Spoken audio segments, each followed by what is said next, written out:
به مناسبت 8 مارس روز جهانی زن میخوام خلاصه ای از یک کتاب معروف رو براتون بگم. کتابی با نام همه ما باید فمینیست باشیم. پس تا پایان این ویدیو با من همراه باشید.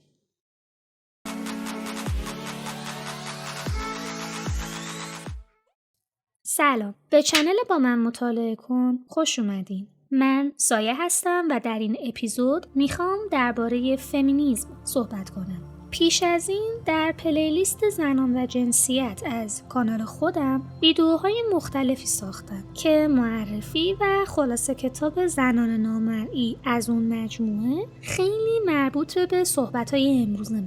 پیشنهاد میکنم که بعد از پایان این ویدیو حتما اون ویدیو رو هم ببینیم. لینکش رو توی دیسکریپشن و کارت های بالای صفحه میذارم.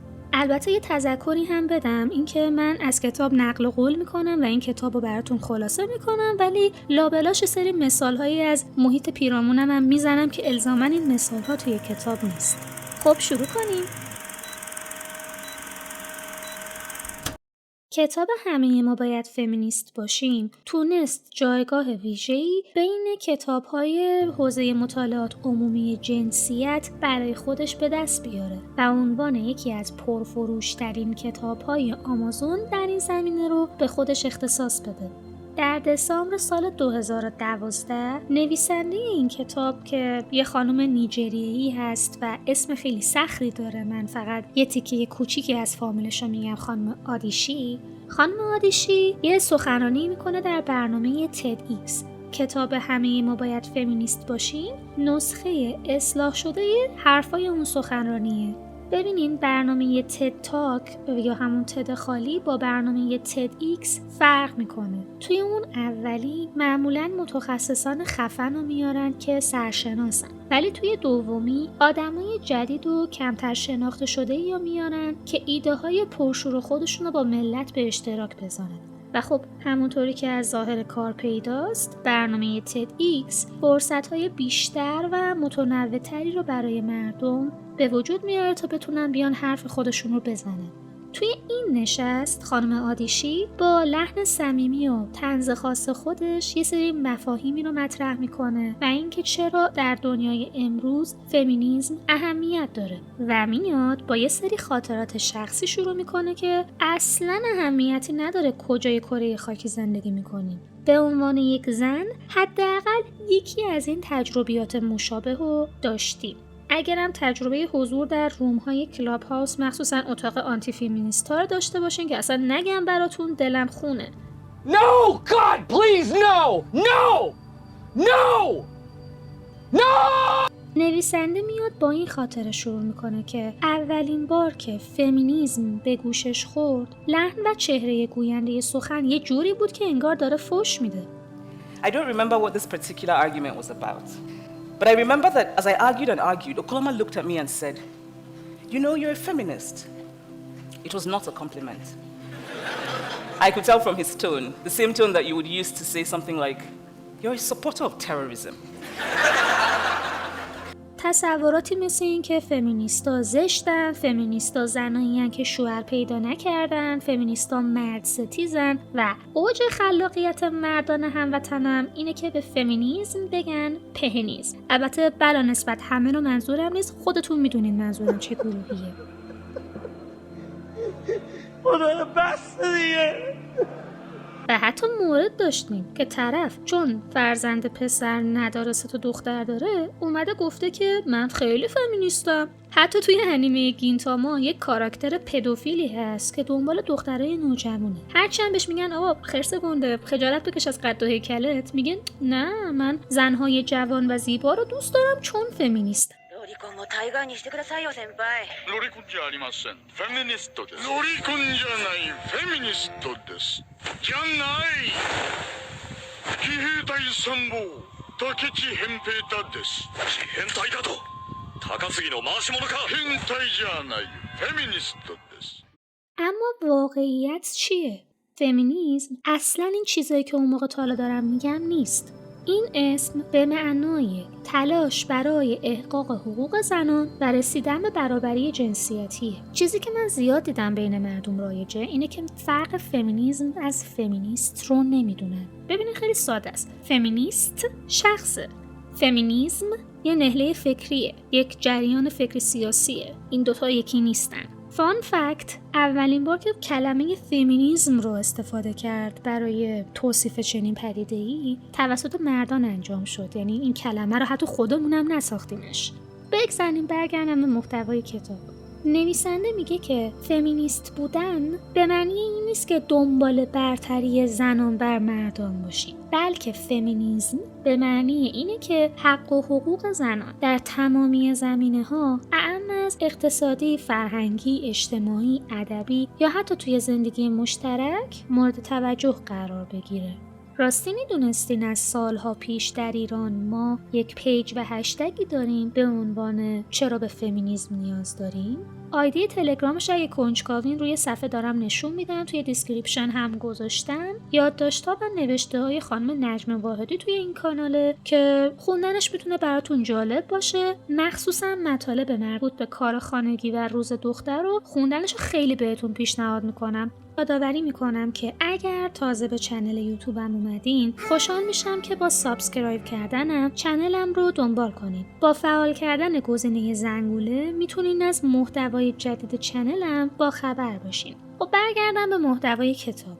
نویسنده معتقده که زنان در جامعه به عنوان شهروندان درجه دوم حساب میشن. آزادی کمتری برای انتخاب زندگی خودشون دارن. مثال‌هایی هم میاد میزنه از تبعیض جنسیتی در سطح اجتماع. مثلا زنان در بسیاری از کشورها از حق رأی و حق انتخاب آزادانه در مورد ازدواج و تحصیلشون محرومن. زنان توی محل کار با تبعیضای خیلی زیادی روبرو هستن، مثل نابرابری در دستمزد یا توی سری شغل‌ها امکان ترقی شغلی براشون وجود نداره. اینکه زنان در خانواده و جامعه با خشونت و آزار جنسی روبرو میشن. نویسنده در متن هر کدوم از اینا رو توضیح داده که دیگه خیلی وارد جزئیاتش من نمیشم. بعد اومده و تفاوت‌های زن و مرد رو به لحاظ فیزیکی مورد بررسی قرار داده. اینکه معمولاً به طور میانگین زنان قدشون از مردها کوتاه‌تره، قوای فیزیکیشون ضعیف‌تره، در برابر یه سری بیماری‌های خاص مثل سرطان تخمدان، سرطان پستان خیلی آسیب پذیرتره. مثلا سرطان پستان توی مردان هم داریم ولی خب منطقاً توی زنها رایج‌تره، بیشتر شیوع داره و خب این وضعیت جسمانی زنان رو داره نشون میده. زنان توی دوران بارداری و زایمان خب یه سری خطرات جسمی و روحی تهدیدشون میکنن. حالا نویسنده میاد میگه که اوکی، زن و مرد یکسان نیستن. زن و مرد با همدیگه فرق دارن چون بدنشون با همدیگه فرق داره، ولی این فرق داشتن بدن اون تبعیض‌های اجتماعی رو توجیه نمیکنه. نکته اینجاست. میگه که این تفاوت‌ها وجود دارن ولی این تفاوت‌ها به معنی برتری دادن یک جنس بر جنس دیگر نیست. میگه که زنان خب قادرن باردار بشن، زایمان کنن، مردان به طور میانگین قوی‌ترن، عضلات بیشتری دارن، هورمون‌هاشون و بعضن ساختار مغزیشون با هم دیگه متفاوته، ولی بگه تمام این تفاوت‌ها نباید مبنایی برای تبعیض و نابرابری باشه. همزمان با گفتن از تفاوت زن و مرد میاد و از خطر کورجنسیتی هم صحبت میکنه. کورجنسیتی یعنی چی؟ یه تعریف شسته رفته اگر بخوام از کورجنسیتی ارائه بدم، کورجنسیتی یا نابینا جنسیتی به یه وضعیتی میگن که تفاوت‌های جنسیتی نادیده گرفته میشه، بعضن انکار میشه. توی موقعیت‌های کورجنسیت افراد ممکنه که بگن نه ما خیلی انسان مترقی هستیم، زن و مرد برای ما فرقی نداره، پس به مسائل مربوط به زنان نمیپردازیم. که خب این گفتمان، این رفتار به نفع اون گروه مسلطه، به نفع نظام مردسالاره، به نفع گروهیه که کفه ترازو به سمتشون نزدیکتره. و نویسنده توی کتاب دقیقاً داره میگه که ببین درسته که میگم بین زن و مرد یک تفاوتی وجود داره، ولی منظورم این نیست که این تفاوت رو تو سرشون بزنیم و بگیم این تفاوته که عامل بدبختی شما و عامل تبعیضه. این تفاوت باید به رسمیت شناخته بشه، سر جای خودش قبول، ولی ولی خلاصه که تعادل رو رعایت کنین دیگه. حرف نویسنده اینه و موضوع خیلی خوبی هم دست میذاره روش.